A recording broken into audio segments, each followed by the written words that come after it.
We're going to record this session. So welcome everyone to the ClearAdmit MBA Essay Insight webinar series. I'm Graham. I'm the co-founder of ClearAdmit, and I'm going to moderate this session. I did want to thank everyone that's joining us today. It means a lot. I know that some of you have been with us for the past couple of weeks as we've talked with a number of schools about their application process, and it means a lot to us at ClearAdmit to have you joining from so many places around the globe. So in any event, without further ado, I would like to introduce each of our panelists and get you acquainted with everyone that's going to be joining us today. So let's get started. So first up, we've got Pat Harrison, and she's the Director of Admissions, Evaluation, and Yield over at the Tuck School of Business at Dartmouth. Hey, Pat. Welcome, everybody. It's great to be here. Thank you. It's our pleasure to have you. Let's see, next up, we've got Shelley Heinrich, who's the Associate Dean at Georgetown University's McDonough School of Business, and she oversees admissions for MBA and some of the MS programs, as well as the marketing efforts at Georgetown McDonough. So welcome, Shelley. Welcome, everyone. Thanks for joining us. Next up, we've got Virginie Fougia, who is the Global Director of Admissions for INSEAD, the business school for the world, as it says here. So welcome, Virginie. Hey, welcome. Thank you very much for hosting this today and hosting us. It's always a pleasure. Next up, we've got David Simpson, who's the Admissions Director for MBA and Masters in Finance over at London Business School. Hey, David, welcome. Hi, Graham. Hi, everybody. It's great to be here. And last but not least, we've got Adrian Aguirre, who's the Associate Admissions Director at UCLA's Anderson School of Management. Welcome, Adrian. Thank you for having us here. We're thrilled. Yeah, total pleasure. So we have a lot to cover. As our panelists know, there's sort of a lot of questions that we want to get through today. And again, I want to thank everyone who's tuning in for joining us today.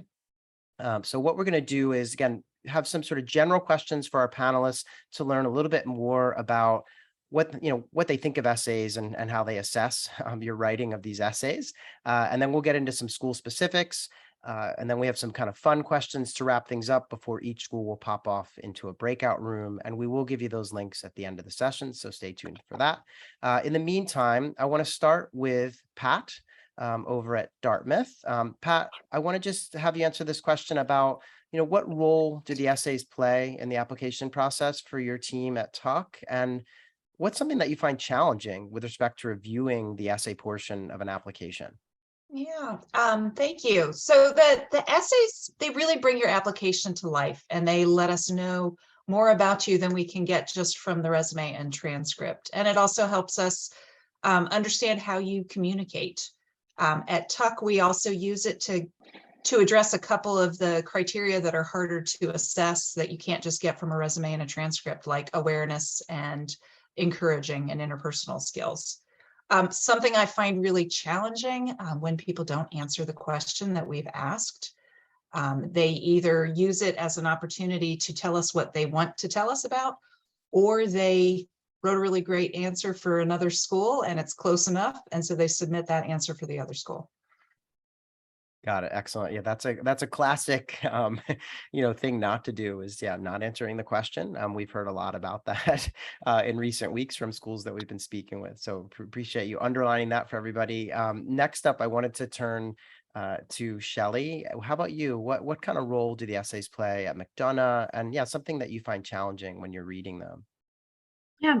So to add on to what Pat said, we do assess writing ability through the essay portion. Certainly, writing you're not producing a dissertation in an MBA, but you will be writing concisely. So we look at that, especially if you're a non-native English speaker, we're going to use it as an additional component to understand your writing ability. And then to get to know you outside of your resume and your grades and your test scores, like something unique about you. I think one thing that I find challenging sometimes is if applicants don't include a personal example, like a life, personal or professional example in their essay, then their essay becomes very similar to every other applicant.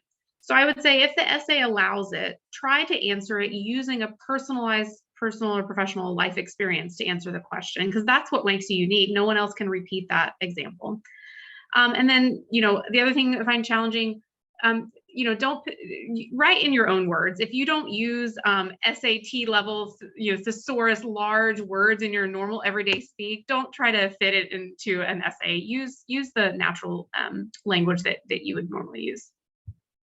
Yeah, excellent advice. I think, it's not people aren't applying for a master's in literature or, or writing or something. So very good advice. Let's move along and hear from Virginie. What role do the essays play at INSEAD? And anything that you find challenging when you're reviewing essays?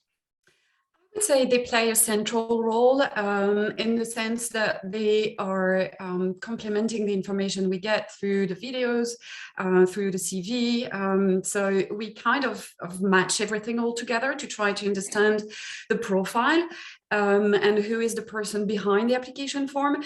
And this is also linked to what I find a little bit challenging is when you have to navigate back and forth between the different elements and you're a little bit lost in the story that the person is trying to make. So this is what I find challenging, and you feel, oh, I listened to the video and I'm hearing this, but then I don't see how this is matching what I read in the video, in the letter's recommendation. So hence having those really connections between the different elements, because at the end of the day, what you are trying to tell us is your story. So hopefully this story makes sense along the different elements that we read and receive. Yeah, excellent. It's funny. We talk a lot on the Clear Admit has like a weekly podcast where we talk about applying to business school. And one of the things we talk about that's a no-no is forcing your admissions reader to play detective, which I think is what you're describing. This idea that like stuff doesn't, things don't quite make sense and they have to sort of piece it all together. So just making sure that you're writing in a way that your audience doesn't have to go, see section 3 of my CV to figure out what the heck I'm talking about here. Okay, so moving along, David, how about at LBS? What role does the essay, because you just have the one, play in the application process? And anything challenging when you're reviewing those? Yeah, thanks. So I guess with the essay, what we do is we build on the facts that appear in the rest of the application. So it gives voice to your story, and it adds an important narrative, and really helps to show your research and commitment to a London business school and applying. So you see some evidence of research you've done, who you've spoken to, or just how much you know. And you can see different levels of that, whether it's basic desk research or with people. The challenging bits really, I think, are when you're not being concise and really finding your authentic voice. So it's been said before in terms of being everything can appear quite the same, or the opposite side, trying too hard. You've really got to keep it yours as much as possible. Hard to do, but really quite important. And for me, that's sometimes quite a good sign of sophistication and maturity as well, if you're as genuine as you can be. Yeah, that's something that it feels like a lot of your colleagues have spoken about, even in the past weeks when we'll be doing these sessions, about that need for authenticity, and it just, the best way to convey who you are, right, to the reader. But it's sometimes challenging. So let's see, Adrian, how about you at Anderson? How are things? What role does the essay play, and is anything you find challenging? Sure. Well, we ask only for one essay, and for us, the application is very holistic, as it is for all the other schools as well, I'm sure. But for us, it's an attempt for us to get to know you as a candidate more personally as an individual, and understand what you're passionate about, what motivates you, and what drives you. Having that passion is an important element on the students that we bring into the program, and the ability to communicate that clearly and tie it to goals means a lot. And in terms of the potential pitfalls or challenging areas, I was writing a list that got longer and longer as I heard all of you guys talking about it. And I think there is a difference between being authentic and crossing the line into TMI, too much information, right? And so showing maturity and knowing when to stop your authenticity before you move into a therapy session, it's a key element, I would say.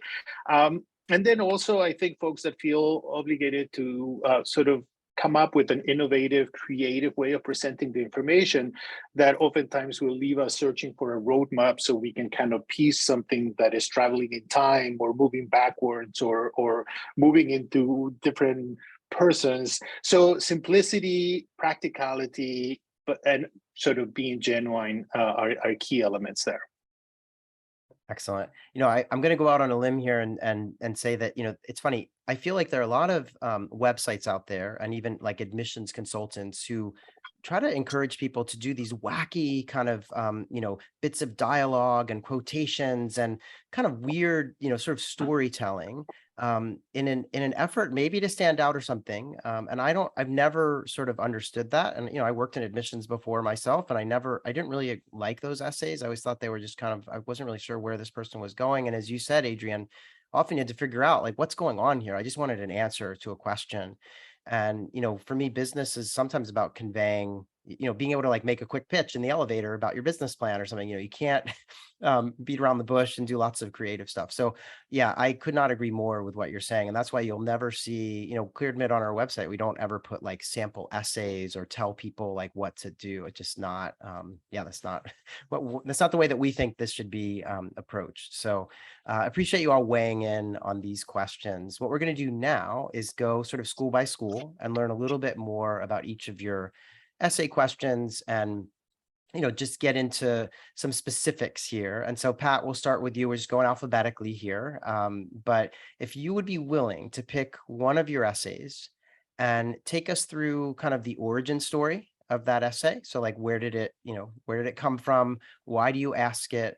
And then also, if possible, tell us a little bit about what you would recommend someone who's sitting down looking at that essay question do as kind of a starting point or some tips as they begin the writing process. Sure, I would love to. So I'll take a step back. I mentioned before that our essays map to each of our criteria that we have. We have 4 admissions criteria. And so essay 1 and essay 2 map to our awareness criterion, and essay 3 maps to our encouraging criterion. And they came about as a result of like seeing what makes a successful Tuck student. That's what led to the development of those criteria. I want to talk today about our essay 2. I think that one's the most fun, where, we want to know who you are as a part of this essay. And it goes to our awareness criteria. We're looking at, we want to know who you are, understand how your values and your experiences have shaped your identity and your character. It's aligned with Tuck's core values of delivering an experience that is personal, connected, and transformative. And so it goes to that, getting to know you personally as an individual, your strengths, your ambitions, your areas of development, what really makes you tick.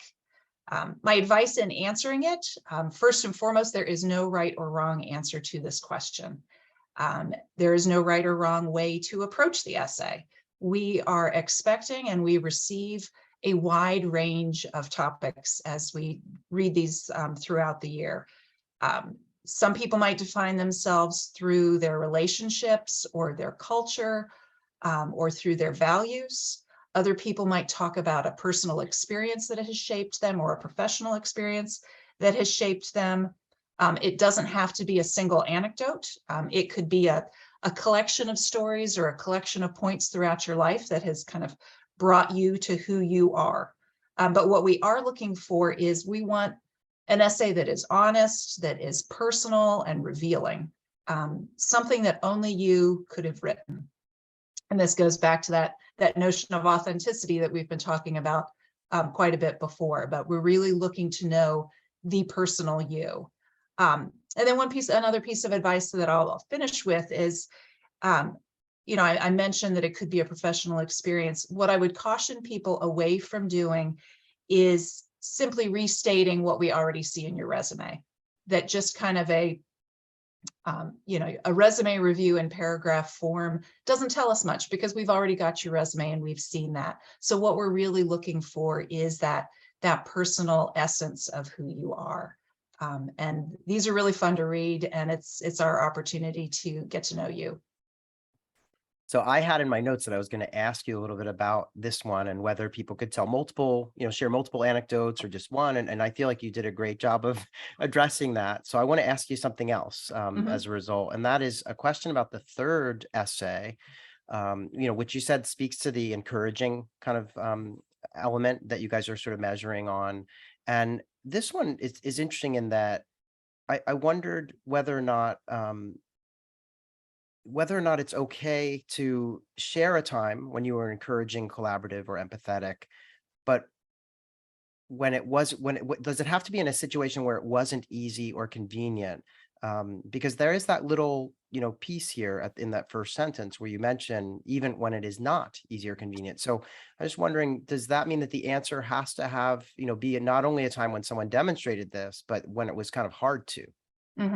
That qualifier, even when it isn't convenient or easy, is very intentional. So we are looking for that as a part of the answer. So we want to see when your actions were not routine, common, or expected. So I see Tuck students and Tuck alums go above and beyond for each other every single day. And so that's what we're looking for in this. We're looking for a time that you've gone above and beyond. Now, that doesn't mean you have to have crawled across broken glass to help somebody out, but it's, we want to see your answer, something that is not, what a normal person would do in, what everybody would do when they're faced with that situation. We want to see you going the extra mile to assist someone or interact with somebody where you've supported them.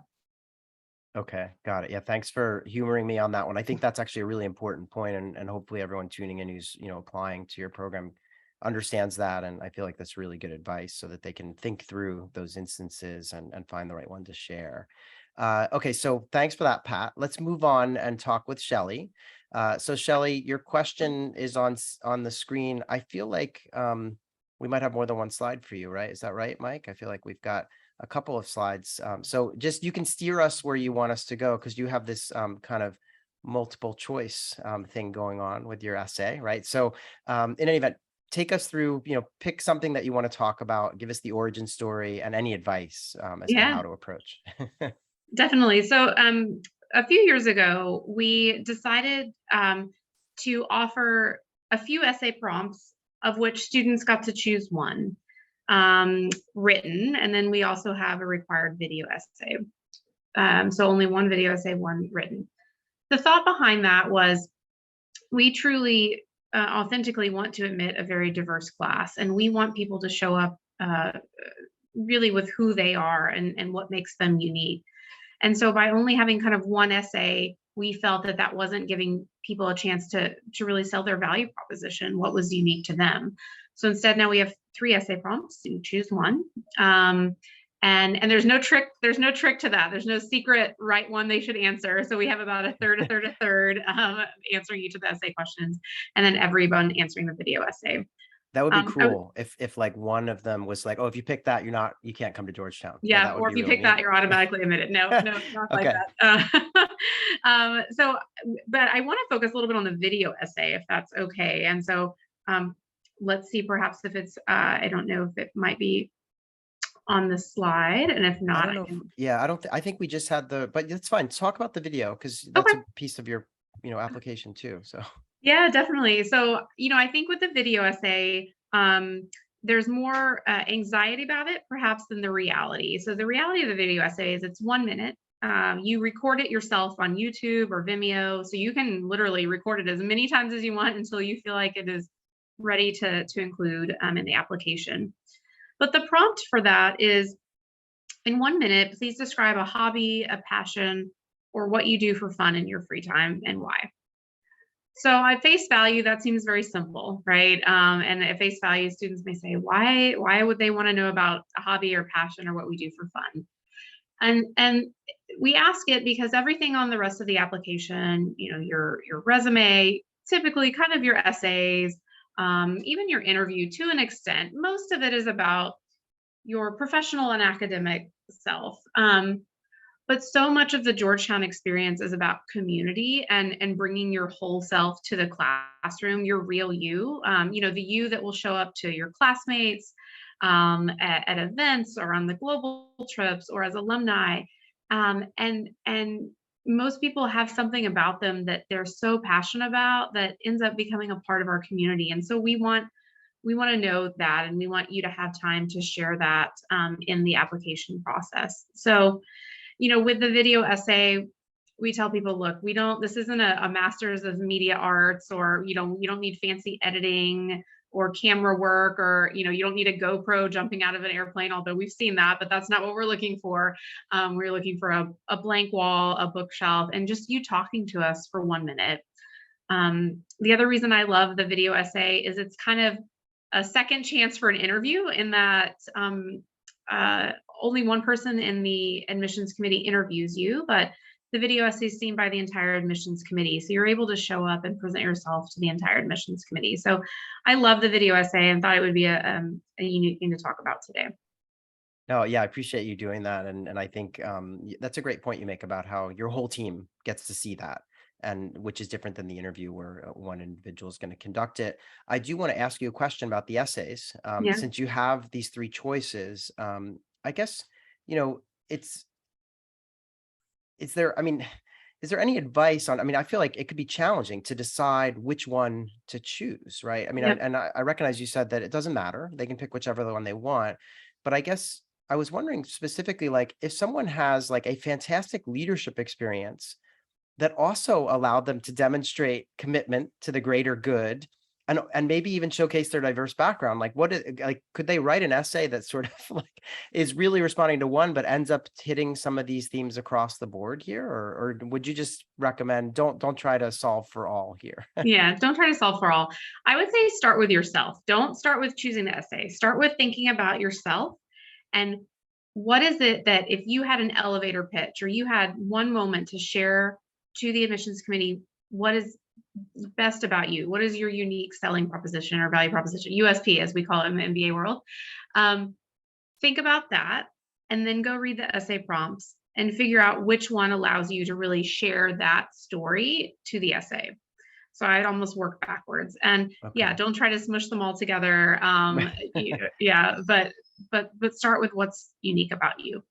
Okay, that reminds me of something I once, the way I used to think about this is that, imagine that someone, has read your file and runs into the admissions officer reads your application, and they run into someone on campus, and for some reason the person on campus says, hey, tell me about the last applicant you just read. Yep. What would be like the three things that they might surface about you, or what would you want them to surface about you? And that can often be a nice way to think about, like you said, that elevator pitch. Like, what is it that makes you an interesting candidate, and that you would want to surface? So all right, well, thanks for taking us through this stuff. Let's move on and talk to Virginie a little bit about the INSEAD essays. Yeah, Virginie, is there one of these that you want to kind of give us a quick review of, and tell us why you ask it, and any advice you have for someone who's going to answer? Yes, so if you don't mind, so these are questions rather than essays, to be very honest, because it's quite short and can be answered with bullet points and this sort of thing. So why maybe yes, exactly. Thank you so much.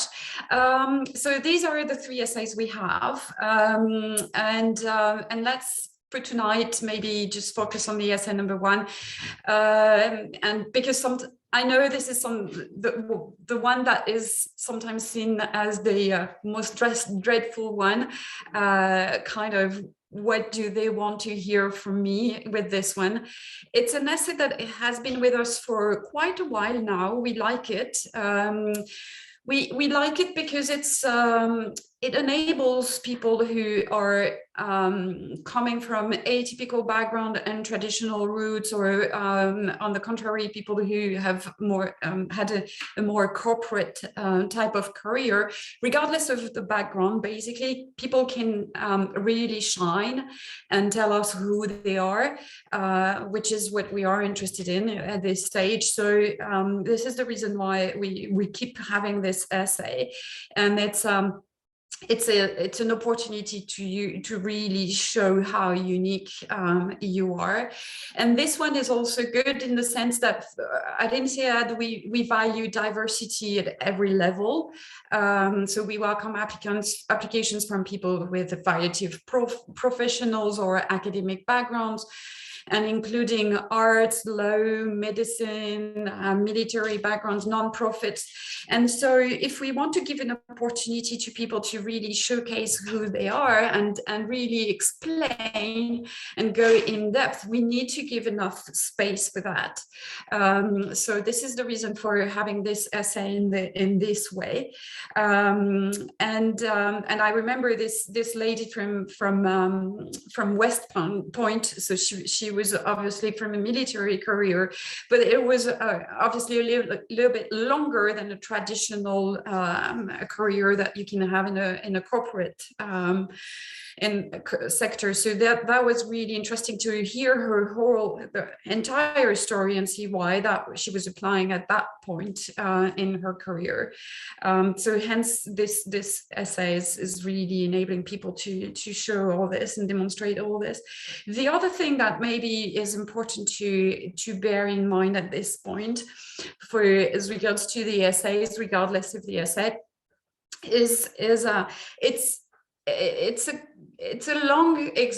a process that takes a while to write an essay, a motivation essay, regardless of the essay. Hence, I often encourage people to start to make notes every day, start to just throw ideas, and then you'll see how that fits together and how this is shaping on the form of essay. And then this is also good to maybe check with friends or family and who will be able to tell you that this is not exactly you. I would put this a little bit with more emphasis. So this is where it's this whole exercise is interesting. With, again, for us, it's 3 essays because it's some sort of self-introspection that starts with the application form, and most likely with the event today.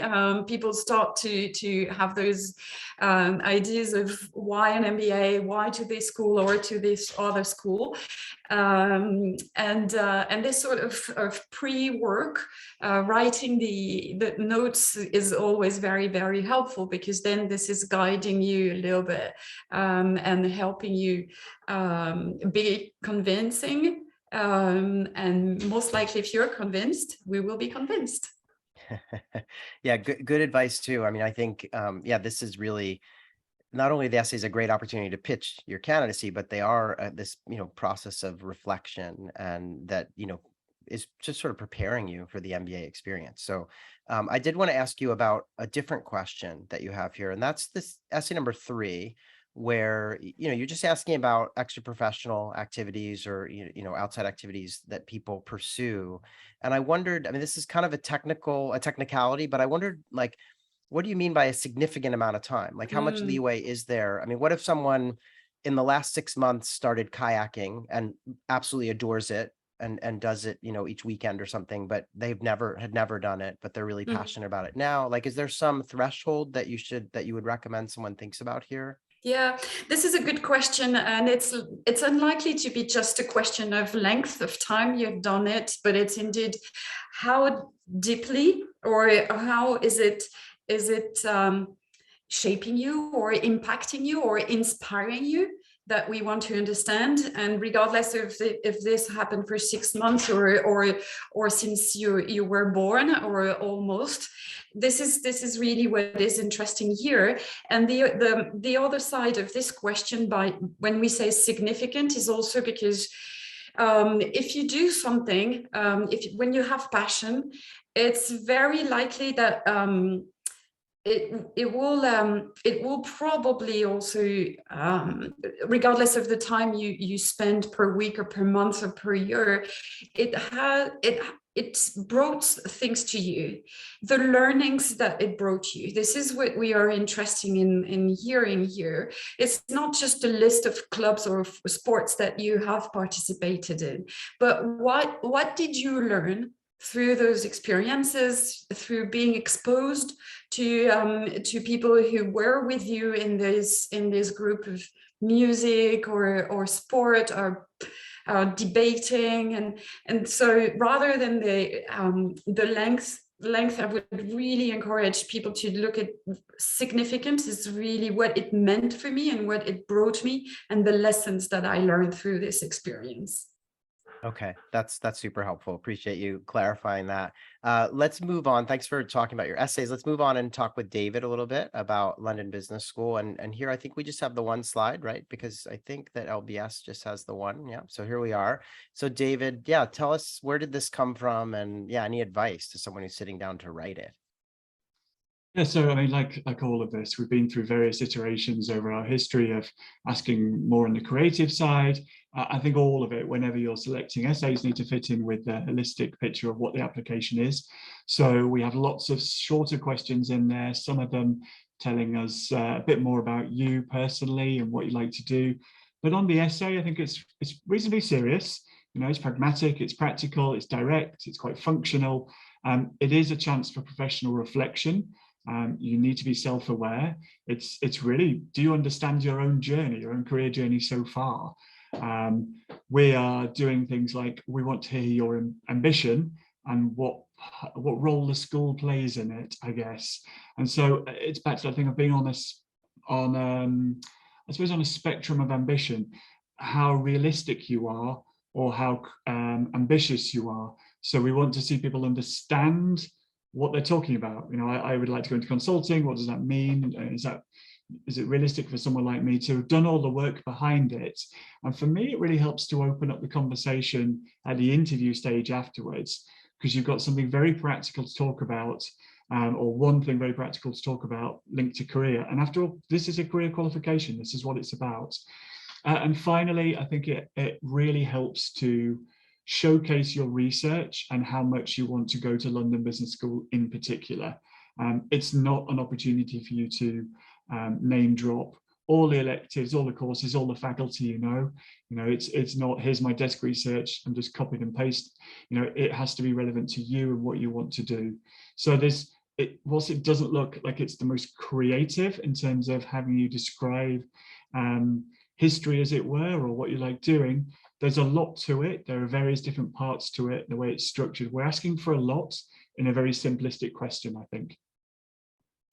Yeah, I think that, yeah, there's a lot of opportunity with this question because you get to talk about your goals, but also everything that's led up to that, and why it sort of all makes sense. And then, you know, as you say, how does the program sort of suit the individual? I did want to ask you, because you have just the one essay, and you've hinted at this in other conversations we've had, that you get information in other areas. You know, you have, as you just alluded, there's an interview, and you were kind of indicating that this question itself might be a great conversation starter for the interview. But I just wondered, you know, since you have just one essay, if you could tell us like some of the ways that you learn more about candidates, and, you know, do some essay style questions come up in interviews or in video assessments? Because you can see some of your colleagues have a lot of, you know, kind of more essays than you all do. And some of these questions are fairly common about failures or successes and those types of things. But I just wonder, yeah, what happens in the interview? And you also have a video assessment too, right? Yeah, absolutely. So as I said, when we set this, we set it in mind that there are other ways to gather other information. And the video interview part is really important to us. So everybody who's selected to get to the interview stage, so after the first read, will be interviewed 99% of times with alumni all around the world. And they have a job to do and a fairly standard set of questions that they will start with and then build on. So that tells us a lot. But if you are selected for an interview, you're also invited to submit a video or a couple of video questions. And one is, again, reasonably standard and consistent, so we can see you in another context. And the second one is taken from a batch of various questions. And that second interview question probably is the one that aligns well with each of our different values and links very much to who we are and what we stand for. So it's in there. It's just not necessarily in there in the first essay. And those videos are really important to us for consistency. So if we're having our alumni see you around the world, then we want one consistent view. It helps us. We are very open-minded. We know that some people get very nervous with these things, and others may be borderline professional actors in terms of how much confidence they have on the videos. So we're looking at content, we're looking at the way that you present, but we're pretty kind about it when we're reviewing it. And often it's about generating questions for that in-person interview where you do get time to relax and talk more and have a bit more control over what you're telling us. I think that's the important thing with the interview component to add into the essays. With the application and the essays, we're being quite prescriptive about what you need to do, what you need to tell us. Later on, you get more input into what you're going to say. Okay, yeah, that's helpful. And I think, I guess it was Shelley earlier who was saying that, these video pieces are kind of nice for the whole team. I presume, your whole team has access to see that stuff. And so that gives you some insights, and a little different than the in-person interview too. All right, so Adrian, you've been very patient as we've kind of run through the alphabet here. Let's talk about UCLA Anderson. You have this one question. And so tell us, how did the committee kind of come up with this? And any advice that you have to someone who's sitting down to write it? Yeah, absolutely. So first, let me read it so everybody can hear what it is. Tell us about a recent personal or professional achievement and how it connects to your MBA goals. So in terms of the rationale for this rather short and apparently very simple question, the first motivator for us, we wanted to make the process easier and not add an extra barrier for folks that may have to undertake learning of technical skills just to produce a specific piece to submit, or have something that is going to force them to sort of give us something that we're already prescribing that we want to meet a specific requirement. The idea with this, as it's been said before, we know that we're going to be interviewing a lot of the folks that we're going to find navigating this process successfully. So the next step after this is an invitation to interview. So for us, this is sort of the elevator pitch, kind of the introduction to that conversation. But in the process, and everything that I'm going to say is my personal opinion, not necessarily the university's, but in the process, we get to learn by your choices what really matters to you. And a lot goes into what you're sending here. I happen to adhere to a lot of Zen philosophy. And in my mind, there is a very important relationship between what you do and how you do it and who you are as a person. You are, to some extent, how you do things. So we're trying to give you an open runway to choose what matters that you want to highlight as an accomplishment. We say recent, but you get to kind of define that time frame. In the recent years, we have gone through massive changes in the world, whether you're looking at environmental things, the pandemic, social awareness, gender issues, at the same time that there are dynamics about how people may envision work and their future professional life after this sort of period of transition, that we're really eager to see how this reflects your vision of the future. At the same time, I think that there is an expectation to some extent that you are going to be able to reconcile that with who we are as an institution, and to some extent, without necessarily going into a lot of details, show some awareness that we are the right vehicle for your development and that we have what you need to get you there, right? So some awareness of what the institution can bring to the table to enable you to achieve your goals is an important component. The ability to be clear and succinct within this very specific and very limited space is key as well. And there's a very, very subtle line at the end, how this connects to your MBA goals. And this is something that I guess people might miss. But at the end of the day, you're making an arbitrary, deliberate choice about highlighting something that conveys how this MBA experience aligns with who you are as a person. And that's where the complexity lies, right? Being able to tie your answer about what makes you tick, what you're passionate about, and what you consider important, and how that translates into your future MBA goals as you state them, whether they're professional or personal, right? So lots of room for you to let us know who you are as a person, but in the process, lots of opportunities for us to get insights about who you are by your choices, as well as a lot of information that will allow us to have a really meaningful conversation where we have that interview with you later on. Got it. Yeah, this is an interesting question in that, as you say, they have to do a few different things, and it's a pretty small or low kind of word count too. So there's a challenge there in kind of fitting it all in. I guess I don't know if you have a sense as to what percentage of candidates or if you're seeing any trends in terms of the personal versus professional, because I feel like when someone's got to speak to their MBA goals, that often might lend itself to a professional achievement that they're going to share. But at the same time, I guess there are a number of candidates who in their personal lives and outside the office are doing things that relate to their future goals. And maybe their current job doesn't relate to, to their future goals if they're using the MBA to pivot, right? So, Right. so are you seeing both?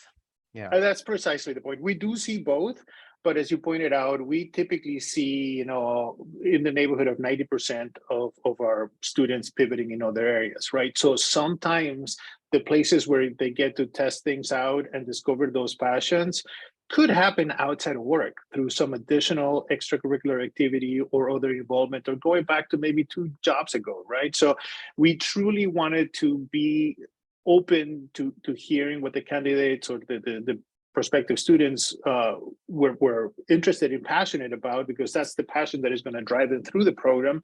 And the other point, not only just the goals, but also having some awareness of the kind of institution that they're joining.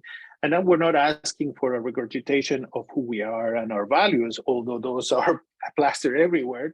But it behooves you as an applicant to show some awareness of that, because I think one of the worst things that you can do is have this sort of vanilla application or essay that you could submit to 5 of us right now and have it still work. And in theory, ideally, that essay will make it seem like the one school that you're applying to is the one that was made just for you and what you want to do, right? Even though we know that that may not be 100% realistic, but there is that expectation that we want to have this be a true match between you and us and how we complement each other.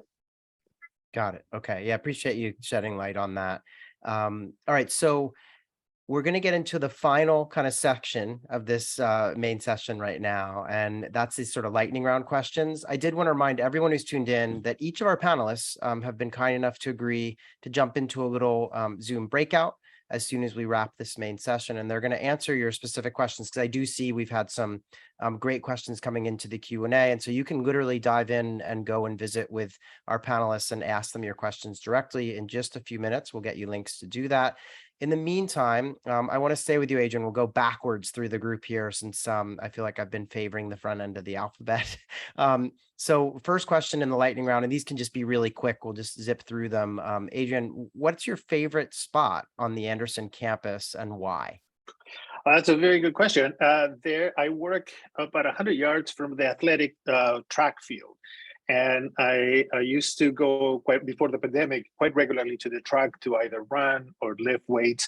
And every other day or so, I would run into some Olympic athlete that was training for their own home country, who happens to be a student in the program. And just admiring the strength and grace of this sophisticated, athletes from around the world is just a sight to behold. So it doesn't hurt that every day is, a cool 80 degrees and sunny too. So got it. Yeah. So that probably motivates you to run and stuff if you're seeing these people lapping you on the track. Absolutely. Yeah. All right. So David, how about you? What's your favorite spot on the LBS campus? And not difficult, because I probably should say the new building, which is the amazing conversion of old Marylebone Town Hall, where Paul McCartney was married, on the front steps and stuff like that. But actually, it's my old favorite on the front lawn of the beautiful Nash Terrace, looking over Regent's Park on a sunny day. So yeah, we have narrowed it down to a small percentage of the year there, perhaps, but yeah. I think if we're on that front lawn and there's a social event, a drinks event, and we're getting to chat to people from all over the world, faculty come downstairs to join in as well. There's nothing better. Deck chairs on the lawn. It's just so lovely, and it's the perfect arena to meet and discuss people. So that's my favorite place, the front lawn. All right, I know that spot. Yeah, that's a nice spot. All right, so Virginie, how about you? And you have a challenge here in that INSEAD has a few different campuses, but I don't know if you want to restrict this to the campus located in France, but it's up to you. What's your favorite spot? That's a good point. Actually, I could be given two options, so two choices. I would indeed say the Fontainebleau campus, the one in France, with what we call the Freddy's. The Freddy's is a lounge, and it's really nicely located at the center of the campus. And this is where you have the stairs to go to the restaurant. This is where you also get coffee and have any time of the day. Or even sometimes late at night. It's where you can grab a little bit of food, but this is also where you meet people. And this is also where you have the store, the INSEAD shop, and people get things. So when you have alumni coming back to campus, I'm sure they will go there and meet companies. The same thing. They meet around this place, and then they go to the amphi. Or so this is where it's always buzzing, and you hear so many different languages and people going to different activities during the day. So I really like this place. Got it. All right, excellent. Yeah, I think I know that spot too. All right, so Shelley, how about you? You're sitting in front of a really nice space on your campus, but I'm not going to pick it for you. You can tell us what you think. No, it was actually going to be what I was going to share. So this is our inside of our business school building, the Hariri building. And at any time of day, the natural light is, I know it sounds silly, but it's remarkable. And it's just a great place to congregate. It's an open air atrium. So there's always students abuzz. It definitely was architecturally designed to build community.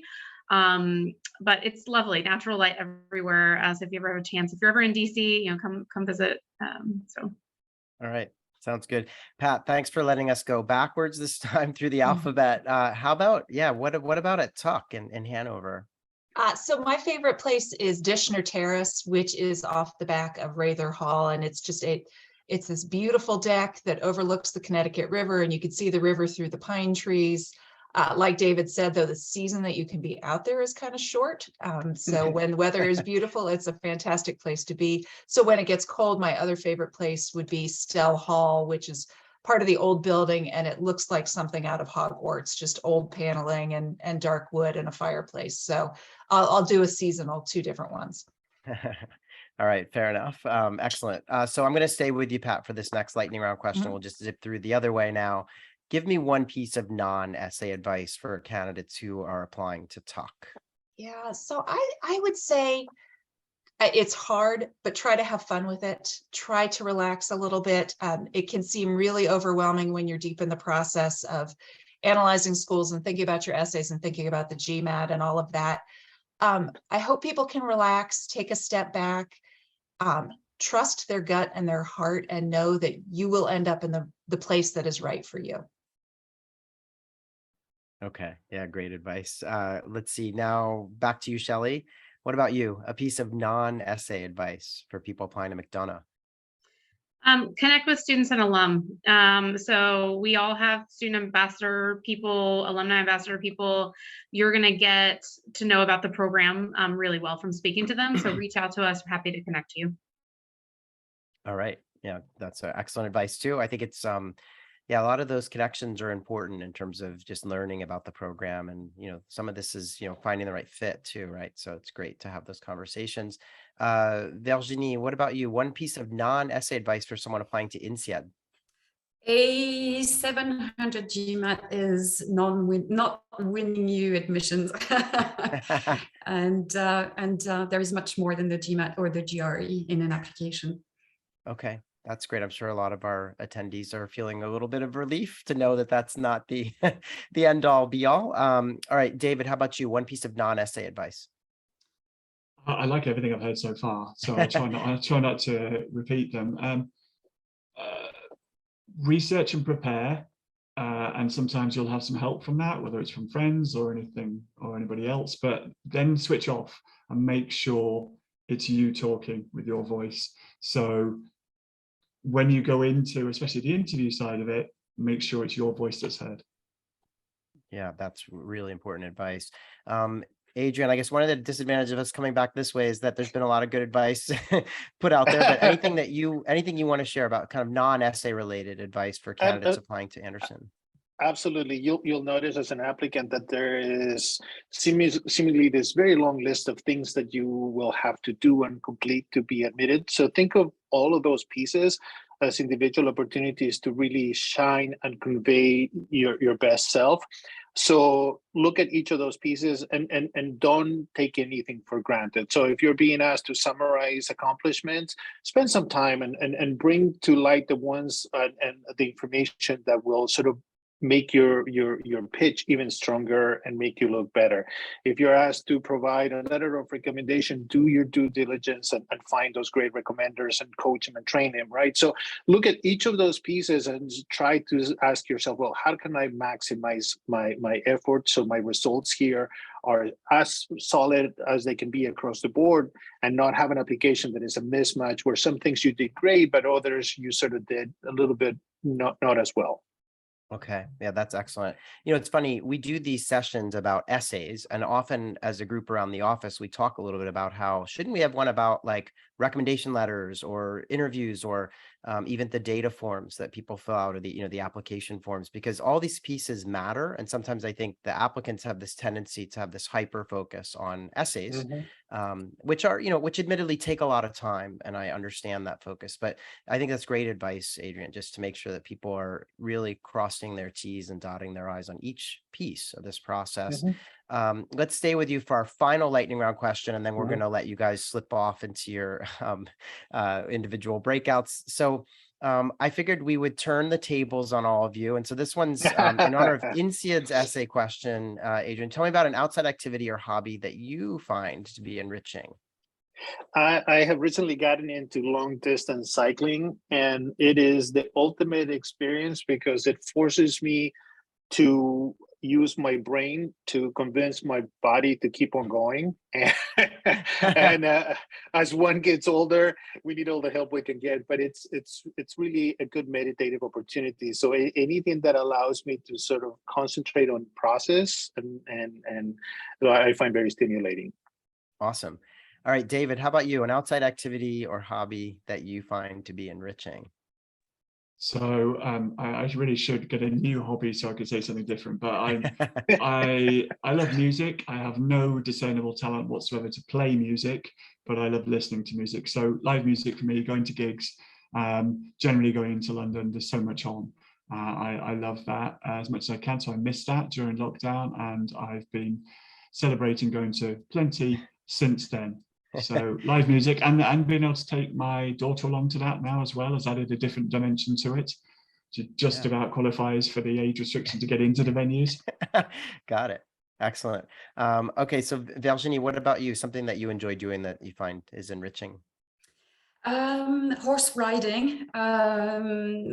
We are lucky to live close to the forest, and going outside is just great, just because, I mean, depending on your days, and if it's a good day or not so good, then the animal can feel it or not. It's the way they perceive your emotions, and sometimes things go smoothly, and other days you feel, well, this is not me riding now. And it teaches you patience, or it teaches you different things that I'm really interested in observing.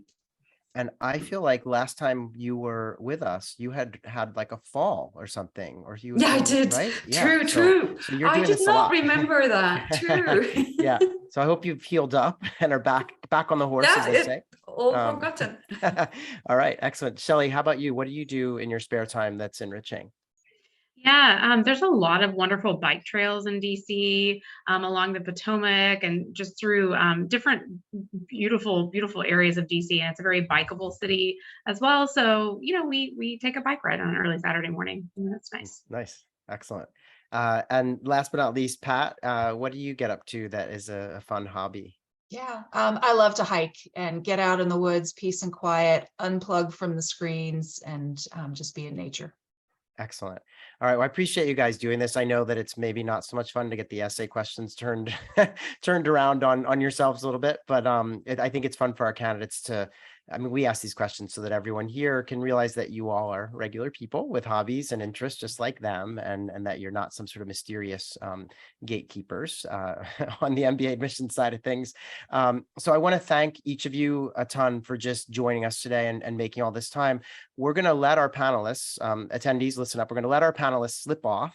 So I want to thank Virginie, David, Shelley, Pat, and Adrian for taking the time today. We're going to let them slip off into their individual breakout rooms, and you're going to all stay with me just for a minute because we want to give them some time to get set up. So just stick with me a minute. We're going to give you guys the links so you can join them all. And again, just giving them a moment to get set up. So we'll say goodbye to our panelists. While we do that, while we're kind of waiting for them to jump off and get settled in, we can just give you, I think we have a little bit of admissions advice here on the next screen. So we talked actually over the last couple of weeks, we've been talking a little bit about recommendation letters and, round 2 and the holidays. So if you've been with us the last couple of weeks, you know that I've been really underlining this issue, which is that your recommenders are not going to want to write their letters in the week between Christmas and New Year's, which unfortunately is the week before most of your target program's deadlines. So yeah, just stay on top of them and make sure that you give them deadlines and that they're working to get this done prior to that, because they're not going to be nearly as motivated as you. The other thing is just that if you've applied in round 1, it's actually a really good idea to already be thinking about round 2 regardless, because you don't know what your results are going to be, and you will not know until mid-December in some cases. And to use any feedback you're getting, whether it's an interview invitation or the lack of an interview invitation, to help kind of structure your round 2 strategy. And obviously, if you're still thinking about applying next year, if you're kind of an early bird, then you're in the catbird seat. You're totally set here. And this is great that you're already doing the research. You have a lot of time. But I will say, make sure that you're using it wisely, because the spring zips by and then suddenly you're in full on application mode. Obviously, if you're joining us and you're not applying until next season, then you should absolutely be in the first round when you apply next year. There's no excuse not to be if you've already made it this far in joining us. The last thing I wanted to mention is that ClearAdmit has a ton of resources on our website, from an interview archive to admissions tips and essay topic recommendations. All that stuff is on our website. So we do encourage you to check it out. We even have a special kind of premium content service called ClearAdmit Plus that we recommend you use as well. It's $9.99 a month, and there's an annual subscription as well if you want that, but it comes with access to a whole bunch of videos, to a data dashboard that gives you insights into admissions outcomes. We have over 60,000 data points in the dashboard now of real candidate outcomes historically. And so you can learn a lot about what happens to candidates, based on test scores, GPAs, et cetera. And then we also have a private webinar series that comes with ClearAdmit Plus, where you can hang out with me and my podcast host, Alex Brown, once a month to talk about your candidacy and any questions you have. So yeah, sign up. We're actually doing one of those private webinars next Monday. So if you sign up and join ClearAdmit Plus, you could join us then. In any event, I want to thank all of you for joining. We're going to give you the links now to go join the individual school breakouts. You'll get them via email, and we're also going to put them here in the chat. I recommend that you copy and paste them somewhere, because once you leave this Zoom, you won't have them anymore. So copy and paste them only because you may want to bounce from one room to another after you get your questions answered.